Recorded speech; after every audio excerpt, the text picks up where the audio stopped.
ये Tokyo city का आ, डूबते सूरज का नज़ारा कह सकते हैं। ये 25th फ्लोर पे मैं रहता हूँ, तो वहाँ से जो है ना बड़ा अच्छा व्यू आता है, स्पेशली इस वक्त जब सूरज गुरूब हो रहा होता है। तकरीबन 10-15 मिनट रह गए सूरज गुरूब होने में। मैंने सोचा चलो आपको एक अच्छा व्यू भी दिखा दें और साथ साथ थोड़ी गपशप भी लगा लेते हैं। जी तो दोस्तों, सूरज गुरूब हो रहा है, साथ साथ जो है ना एक अच्छा beautiful view you can see behind me. So अभी मेरा ख्याल और 5 मिनट में बिल्कुल सूरज बिल्कुल गुरूब हो जाएगा। तो मैंने कहा चलो एक टोक्यो का जो है व्यू यहाँ से आपको दिखा दें। जापान में स्पेशली टोक्यो, दुनिया में जापान और जापान में टोक्यो बिल्कुल डिफरेंट है। टोक्यो जो है ना बिल्कुल ही एक अलहदा से शहर बना दिया गया है।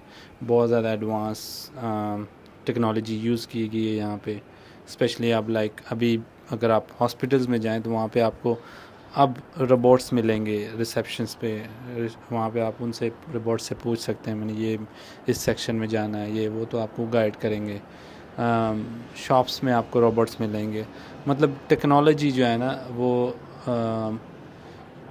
तरक्की कर रही है और ज़्यादा। ये जो है ना फ्यूचर, टोक्यो के बारे में अगर शॉर्टली कहूँ तो you can say a future world, ठीक है ना। अगर आपने फ्यूचर की दुनिया देखनी है कैसी होगी तो आप टोक्यो का विज़िट करें।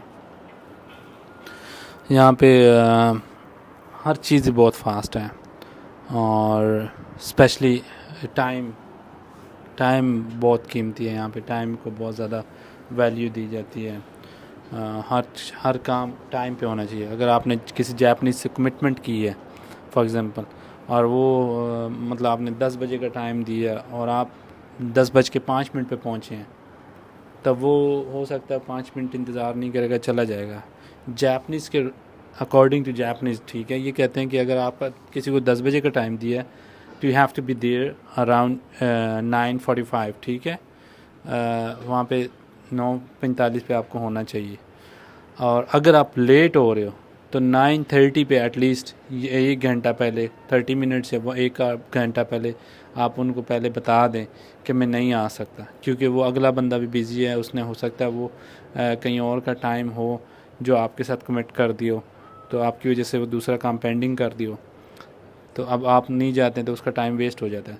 तो अगर आप नहीं बताते या लेट होते हैं, दोनों सूरतों में जापानीज़ जो है ना वो आपसे नाराज़ हो जाएंगे और हो सकता है कि नेक्स्ट फ्यूचर में फिर आपके साथ वो कोई मामलात, लेन देन, कमिटमेंट्स ये ना करें, बिज़नेस के हों या किसी भी हवाले से।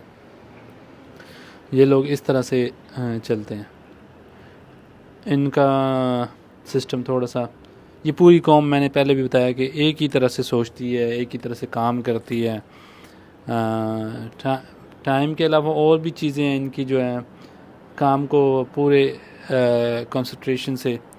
जैसे अगर कोई फैक्ट्री या किसी में जॉब कर रहे हैं तो फैक्ट्री का ऑनर जो है वो अगर नहीं भी है तो फैक्ट्री में काम ऐसे ही हो रहा होगा जैसे फैक्ट्री का ऑनर इनको देख रहा है, और वो उसमें कुछ भी ज़रा सा भी इधर उधर नहीं करेंगे, ठीक है।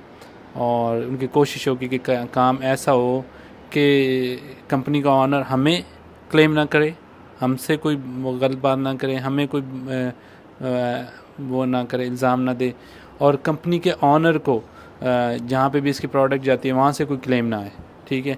इस वजह से वो फैक्ट्री का जो हर फ़र्द है वो फैक्ट्री को अपनी फैक्ट्री समझ के इस्तेमाल करता है। जाते हुए जो है ना वो चीज़ें, अगर लाइक फॉर एग्ज़ाम्पल लेबर है, ठीक है, वो अपने जाते हुए औज़ार जितने भी वो होते हैं उनको धो के और रख के जाएगा। एक जगह मैंने ये JR में मैंने काम किया था, JR जापान रेलवे में, तो यहाँ पे मेंटेनेंस का काम था। तो मैंने उनसे कई चीज़ें सीखी कि सुबह कल जो हमने काम करना है उसकी सारी फिजिबिलिटी, सब कुछ चीज़ें आज से हम रात को जब काम से हम वापस जाते हैं घर तो वो रेडी करके जाते हैं हम, ठीक है। मतलब जब हम आज का काम ख़त्म करके जाएंगे अपनी कंपनी में तो वहाँ पे वो जो कल का काम है उसकी चीज़ें रेडी करके फिर घर जाएंगे, ताकि कल जब हम काम पे आएँ तो हमें वो चीज़ें रेडी करने की ज़रूरत ना पड़े। हमें वो हमारा टाइम उस पे वेस्ट ना हो, ठीक है। तो वो कल के लिए आज का काम सारा रेडी, कल का काम आज से रेडी करके जाते हैं, ठीक है। फिर कल जब आते हैं तो बस वो सीधा अपने काम पे जाते हैं, काम करके फिर वही नेक्स्ट के लिए इस तरह, मतलब वो जो हम कहते हैं ना आज का काम कल पे मत छोड़ें, वो यहाँ पे आपको देखने को मिलेगा, ठीक है। फिर यहाँ पे आपको हर चीज़ इंश्योर्ड है। फॉर एग्ज़ाम्पल मेरा ये हाथ अभी जो है ना वो मशीन में आ गया था, क्रश हो गया था, तो उस वक्त तो मैं हॉस्पिटल गया, मुझे नहीं पता था। तो डॉक्टर्स ने पहले नॉर्मल चेकअप किया, फिर उसके बाद MRI CT स्कैन वगैरह किए, तो उसने मुझे बताया कि कोई नर्व प्रेस हो रही है। अगर तो बोन डैमेज होती तो फिर तो हम थोड़ा इसको प्लास्टर वगैरह करके छोड़ देते, लेकिन बोन डैमेज नहीं है, वो थोड़ी सी अपनी जगह से हिल गई है, जिसकी वजह से नर्व डैमेज हो रही है, तो इसकी एक सर्जरी होगी, सर्जरी आपको करवानी पड़ेगी। फिर वो मैंने सर्जरी कराई। तो ड्यूरिंग जॉब जापानीज़ लॉ, ठीक है, ये है कि अगर आपको ड्यूरिंग जॉब कोई भी चोट लगती है, ठीक है, तो उसका सारी ज़िम्मेदारी कंपनी की होती है। कंपनी उसका जो है ना सारा आपको हॉस्पिटल का आपका मंथली सैलरी जो बनती है, सैलरी का खैर वो फिर 60 या 80% डिसाइड करते हैं वो आपकी इंजरी के हिसाब से, ठीक है।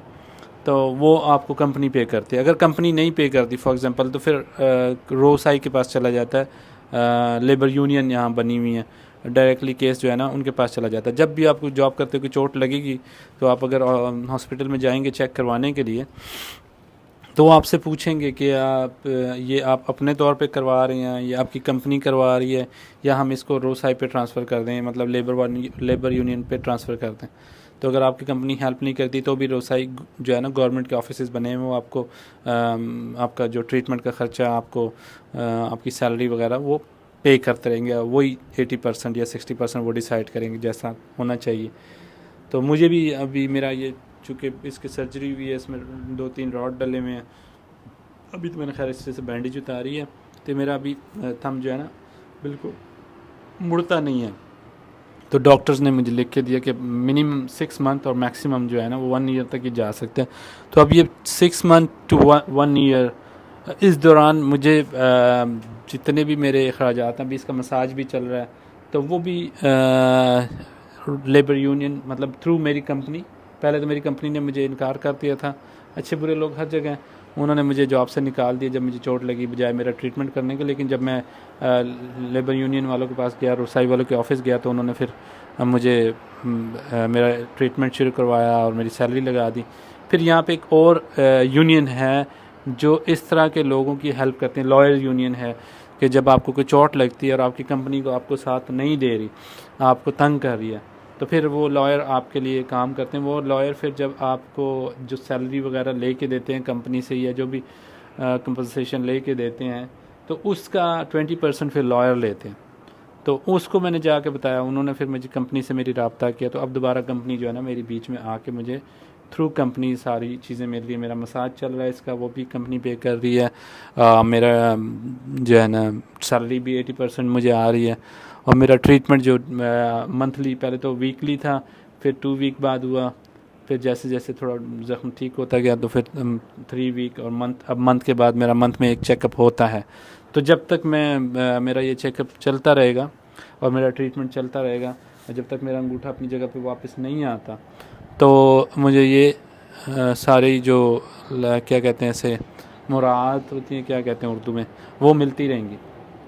ये इनका बड़ा अच्छा कानून है, और ये उसी वक्त ये मुमकिन है जब आपके पास आप इतना पैसा हो ख़जाने में कि आप सैलरी के अलावा एक्स्ट्रा मनी पड़ी हो, लोगों के जो मुल्क चलाने के लिए जो एक होती है एक्स्ट्रा मनी पड़ी होती है आपके अकाउंट में, जो है ना कौमी ख़जाना, ताकि अगर आपको कुछ कोई प्रॉब्लम होती है तो आप उसको कवर कर सके। जैसे 2011 में ज़लज़ला आया था, मैंने पहले ही बताया, तो बहुत सारे कंट्रीज़ ने इन्होंने कहा कि हम भी हेल्प करते हैं, हम भी हेल्प करते हैं। फिर इनके बहुत सारे बैंक्स ने भी वो किया, तो एक ही बैंक ने कहा कि हम सारा अपना वो जो है ना कवर कर लेंगे, हमें किसी की हेल्प की ज़रूरत नहीं है।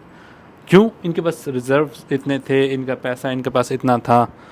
तो ये भी एक बड़ा अच्छा सिस्टम है यहाँ पे, ठीक है। अभी मैं इनसे कोशिश कर रहा हूँ कि मैंने कहा कि मैं घर में बोर हो जाता हूँ, तो मुझे परमिशन दी जाएगी मैं पाकिस्तान जाऊँ। तो वो कहते हैं कि क्रॉस द बॉर्डर हम आपको जो है ना वो नहीं कर सकते, ट्रीटमेंट नहीं करवा सकते। तो मैंने कहा था वहाँ पे मैं जाके डॉक्टर से करवा लूँगा ट्रीटमेंट वगैरह। तो कहते नहीं, जब तक जापानीज़ डॉक्टर जापानीज़ में नहीं लिख के देगा तो हम आपको यहाँ पे तो सारा ट्रीटमेंट करवा सकते हैं। अगर आप ये जापान छोड़ते हैं तो फिर आप अपना ट्रीटमेंट क्लोज़ करवा दें और हम आपको फिर पैसे नहीं देंगे। तो मैं अभी वेट कर रहा हूँ कि मेरा ये ट्रीटमेंट कंप्लीट हो तो फिर मैं जाऊँ। हाँ, 1 महीने की छुट्टी दे रहे हैं, कह रहे हैं 1 महीने का जिस दिन डॉक्टर आपको चेकअप करता है उसके अगले दिन, सॉरी उसके नेक्स्ट मंथ जब दोबारा चेकअप होगा, इस दरमियान जो टाइम है वो आप पाकिस्तान जा सकते हैं, वो आप गुजार सकते हैं पाकिस्तान में। तो अभी मुझे समझ नहीं आ रही पाकिस्तान जाऊँ या नहीं। बहरहाल मेरा कहने का मकसद ये था कि यहाँ पे ऐसे इंसानी जान की सबसे ज़्यादा कीमत है। फॉर एग्ज़ाम्पल रोड पे अगर एक बंदा पैदल जा रहा है, उसको साइकिल वाले ने टक्कर की है तो साइकिल वाले का ज़्यादा वो जुर्म गिना जाएगा, ठीक है। और अगर साइकिल वाला जा रहा है, उसको मोटरसाइकिल वाले ने टक्कर की है तो मोटरसाइकिल वाले को ज़्यादा वो किया जाएगा, ठीक है। मोटरसाइकिल वाले को कार वाले ने टक्कर मारी है तो कार का ज़्यादा वो गिना जाएगा कि यार कार का ज़्यादा कसूर था कि वो स्पीड में चलाता या देख के चलाता। तो इस तरह इन्होंने वो किए हुए हैं। ये चीज़ें एक जो है ना तरक्की याफ्ता ममालिक में रूल्स बड़ा इनका फ़ायदा है। देखिए ना, रूल्स को फॉलो करते हैं तभी ये लोग तरक्की भी तो कर रहे हैं ना। हमारे मुल्क में जितने रूल्स तोड़ते हैं उतना फिर वो नाकाम भी होते हैं। जो आप देख लें, कोई ऐसा मेरा नहीं ख्याल के महकमा होगा जो फॉलो कर रहा होगा रूल्स को पाकिस्तानी, ठीक है। मेरी कोशिश बस यही है, मैं किसी को क्रिटिसाइज़ नहीं करता। बहरहाल मैं कोशिश ये है कि मैं ये दिखाऊं कि एक तरक्की याफ्ता माशरा कैसे बनता है, कौमें तरक्की कैसे करती हैं। ये वही रूल्स हैं जो हमारा इस्लाम बताता है, अप्लाई इन्होंने किया हुआ है और ये लोग बेनिफिट ले रहे हैं। अगर बट इस दुनिया के हद तक, क्योंकि आखिरत में फिर इनका कोई जन्नत में तो ये जा नहीं सकते। इनका जो हिस्सा है ना, जितनी भी नेकियां, वो एज ए टोल्ड यू कि मैं पहले भी, इनको इसी दुनिया में मिल जाएगा। जो इन्होंने नेकियां की, जो इन्होंने नेक काम किए, तो वो इधर ही मिल जाएगा। लेकिन हम मुसलमान हैं, अगर हम अपने इस्लामिक रूल्स को जो ये लोग फॉलो कर रहे हैं हम ख़ुद फॉलो करना शुरू कर दें तो फिर वहीं पे बात आती है कि हम दुनिया में भी कामयाब होंगे और आखिरत में भी कामयाब होंगे। और हम लोग मेन जो चीज़ है नमाज, अब हमें कोई नमाज पढ़ता ही नहीं है। ये चीज़ मुझे हैरानगी होती है कि नमाज कैसे मुसलमान छोड़ सकता है, जबकि कुफर और इस्लाम के दरमियान जो फ़र्क है, ये हदीस का मफ़हूम है, वो नमाज है, ठीक है। तो जिसने नमाज छोड़ के जानबूझ के नमाज छोड़ी उसने कुफ्र किया। ये भी हदीस का मफ़हूम बता रहा हूँ, ठीक है।